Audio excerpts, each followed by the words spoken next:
I would look back and be like, oh wow, yeah, it is growing really fast. What was I doing? Aloe vera. But this is my little TWA. And look, look at the growth. Hey everyone, and welcome back to my channel. I'm back. So in today's video, I just wanted to sit down and talk a little bit about my natural hair journey over the past 4 years and some tips and tricks on how you can promote healthy and happy hair and hair growth. So in this video, I'm going to be exposing myself a little bit with some photos that either have never been seen on my Instagram or they're just like Facebook throwbacks that just need to be destroyed. I just want to show you guys where I started and where I am now and some of the things that worked for me. Just a disclaimer that everybody's hair is completely different, and what worked for me may not work for you. So my first tip would be to learn your hair and figure out what works best for you. Now, yeah, that may take a lot of time and trial and error, but I feel like it's such a necessary step in having bomb results every time. Now let's get into my natural hair journey. So this was me before natural hair. This is Golda with the perm. That's my starting point. So my natural hair journey started back in 2015. I was a freshman in college, my second semester in college, and that's when I started realizing, you know what, maybe I do want to go natural, because I got into university and I started seeing a lot of black girls rocking their natural hair, and I was like, oh my god, my sister's a natural, she's been trying to convince me, let me just try. I got my first ever protective hairstyle, but that was my start of no perms in my hair. So I was loving those twists. They lasted me about a month.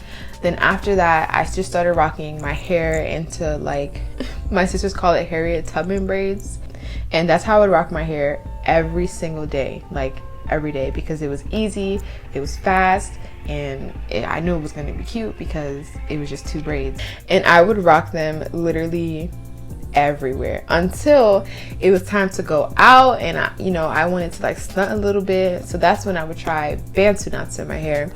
And this is a picture of me and my best friend. We were going to the club, and I have a little Bantu knot out, on and popping, up in a little puff, because this one didn't come out that cute. So here's more of me with my Bantu knot out. Whenever I was going out, that's what it was. I was Bantu knotting it up.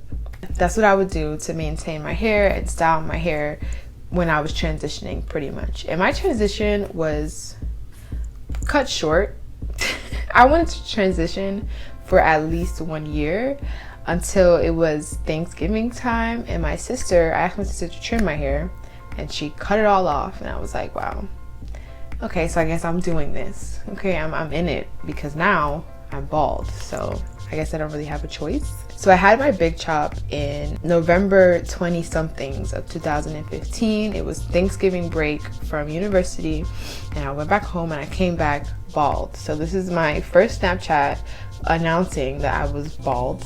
And when I say bald, I don't literally mean bald to scalp bald, but that's the shortest my hair has ever been. So for me, I was like, whoa, I have no hair on my head.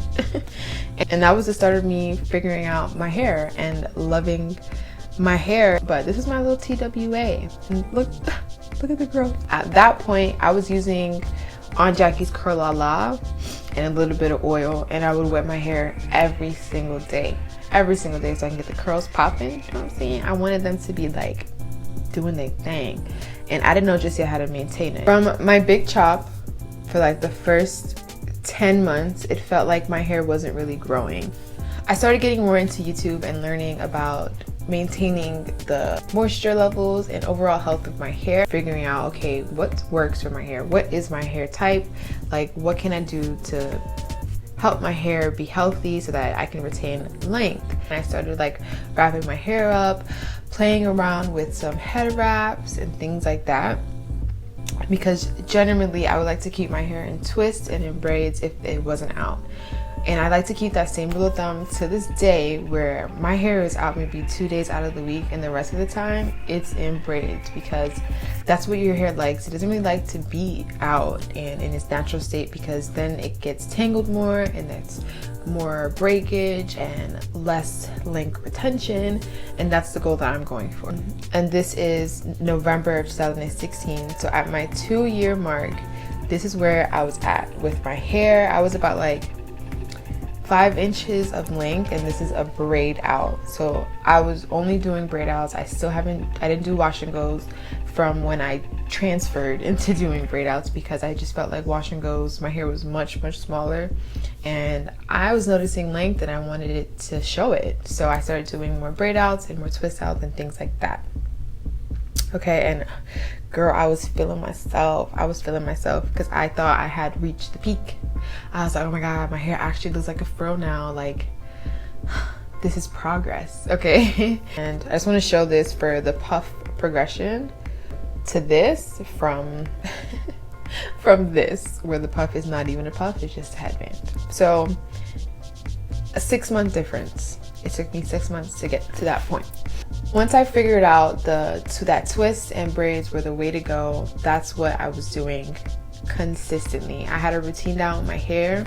I got rid of the curl la la, and I started using Alakay Naturals. I was using lots of oil, and I was using different types of butter. I hadn't really settled on one. I was using that all the time in my hair, moisturizing, and I was moisturizing my hair about every week. So I was on a routine, and I was doing really well. And that's when I feel like I noticed the most hair growth in my hair journey overall, even to this day. So from 2016, the end of 2016, when my hair looked like this in a braid out, this is 6 months later in a wash and go. And now you can see the difference, because my hair looks exponentially bigger. Okay, I've noticed a lot of growth, and the growth didn't stop there, because I started implementing aloe vera into my hair care routine. And at that point, baby, I couldn't be stopped.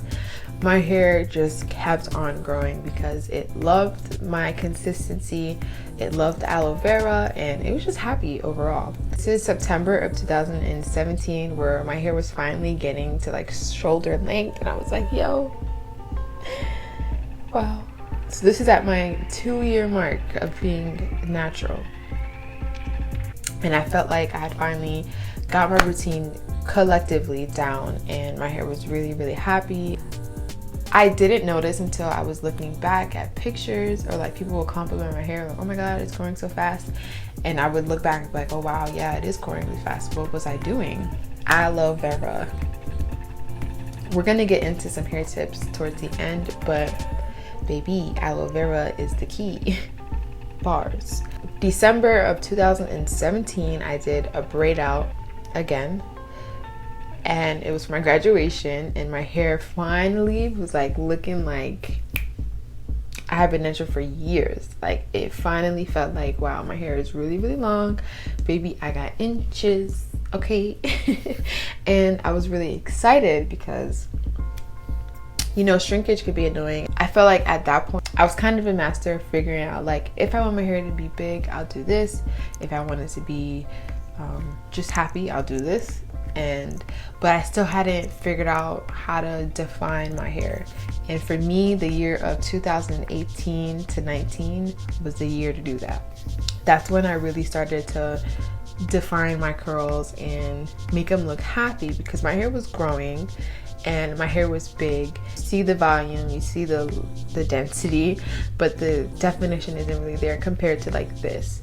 I picked up the coil enhancing custard about the end of 2018, 2019, and it changed my life. It changed my life. That's when I started incorporating it into my routine, and my hair was popping.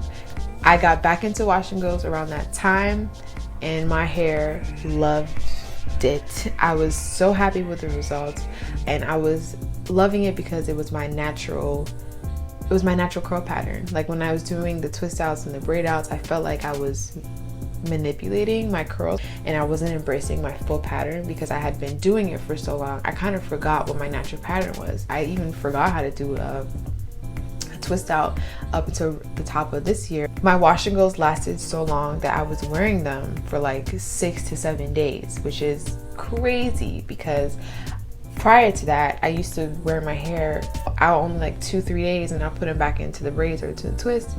But with my wash and go, I would just go to sleep with a pineapple, wake up and take it out because it was lasting. So I was like, you know what? If you gonna last, baby, I'm gonna wear it. When I was wearing my wash and goes more often, I was noticing less length retention. And for me, I was like, what am I doing wrong? I had to step back and reassess what I've been doing differently because my hair just wasn't growing the same. So I spent a lot of the 2019 to up to the top of this year, like reworking my routine a little bit because I got so used to the ease and the quickness that the wash and go gave me in the style that I had to like rework that. So currently it's 2020. This is my hair. My hair is about to my nipples. So this is my hair now, about 4 years later. We are in July of 2015. So in November, it'll be 5 years. I have dyed my hair. I have tried all the different types of styles to my hair. And at this point in my journey, I'm just trying to grow my hair to waist length. That's my goal. That's what I'm focusing on. I plan to not do wash and goes as often. This is actually the first wash and go I've done in about like 2 months. I want to close out this video with sharing some things that I plan on doing to grow my hair and continue my hair growth journey to waist length because baby, I'm coming. Keeping your hair stretched and in twist. That will reduce shrinkage, thus reducing breakage and promoting length retention. I will be deep conditioning my hair every week and a half at most. And I would just be patient and embrace every step of my hair journey because so far it's been really great to me. And I noticed the most growth when I wasn't paying attention. I was just focusing on it being healthy and providing it with the nutrients that it needed in a timely, consistent manner. And I will be sharing all my future tips and tricks with you guys. Don't you worry. Videos will be coming on that and documenting my journey to get to waist length. And I don't mind how long it takes me. It's not a race. I just want to get there eventually. So we'll see how that goes. But I hope you guys enjoy this. And I hope you guys understand that when it comes to your natural hair journey, you may not see growth for a year, but the next 6 months you see an exponential amount of growth just by switching up some things. So use aloe on your hair and thank me later. I promise you, aloe is the best thing that I feel like any natural can use on their hair. I'm really excited to go along this journey and to take you guys along with me on this journey. And I just want you guys to remember that to be patient and embrace your hair in literally all its phases because it doesn't happen overnight.